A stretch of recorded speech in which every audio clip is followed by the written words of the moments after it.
1258 وہ سال جب دنیا کا سب سے روشن چراغ بجھا دیا گیا۔ یہ کہانی ہے بغداد کے زوال کی، ایک ایسا سانحہ جس نے تاریخ کا رخ بدل دیا۔ بغداد عباسی خلافت کا دل تھا۔ یہ شہر صرف ایک دارالحکومت نہیں بلکہ علم و تہذیب کا مرکز تھا۔ بیت الحکمہ وہ عظیم ادارہ جہاں یونانی، ایرانی، ہندی اور رومی علوم کا ترجمہ ہوا۔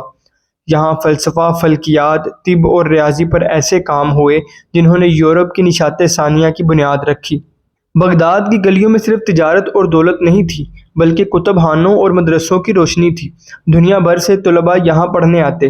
یہی وجہ ہے کہ بغداد کو کہا جاتا تھا مدینۃ الاسلام، یعنی امن کا شہر۔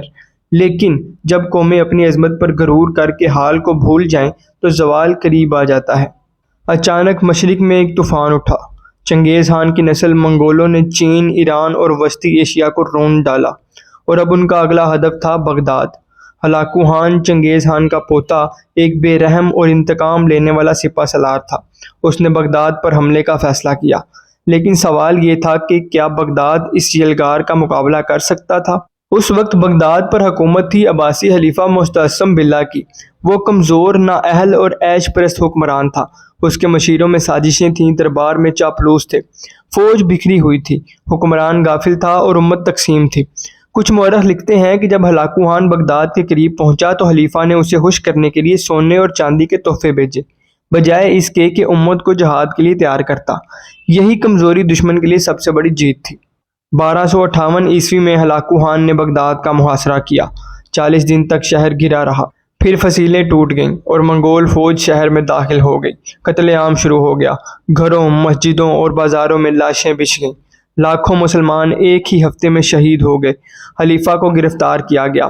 کہا جاتا ہے کہ اسے ایک قالین میں لپیٹ کر گھوڑوں کے سموں کے نیچے کچل دیا گیا تاکہ خون نہ بہے۔ یوں عباسی خلافت کا چراغ بجھا دیا گیا۔ لیکن سقوط بغداد کا سب سے بڑا نقصان صرف انسانوں کا قتل نہیں تھا بلکہ علم و حکمت کا خاتمہ بھی تھا۔ بیت الحکمہ کی لاکھوں کتابیں دریائے دجلہ میں پھینک دی گئیں۔ کہا جاتا ہے کہ دریا کئی دنوں تک سیاہ رہا کیونکہ سیاہی پانی میں بہہ گئی تھی، یعنی علم کا وہ خزانہ جو صدیوں میں جمع ہوا تھا ایک لمحے میں برباد ہو گیا۔ دوستو، اب بات کرتے ہیں کہ سقوط بغداد ہمیں کیا سبق دیتا ہے۔ قومیں صرف فوجوں سے نہیں گرتی بلکہ غفلت اور تقسیم سے گرتی ہیں۔ علم چھوڑ دینے سے امت کا چراغ بجھ جاتا ہے اور کمزور قیادت امت کو ہمیشہ تباہی کی طرف لے جاتی ہے۔ بغداد آج بھی ایک نشان عبرت ہے۔ یہ ہمیں یاد دلاتا ہے کہ اگر ہم نے علم، اتحاد اور انصاف کو نہ تھاما تو تاریخ اپنے آپ کو پھر دہرا سکتی ہے۔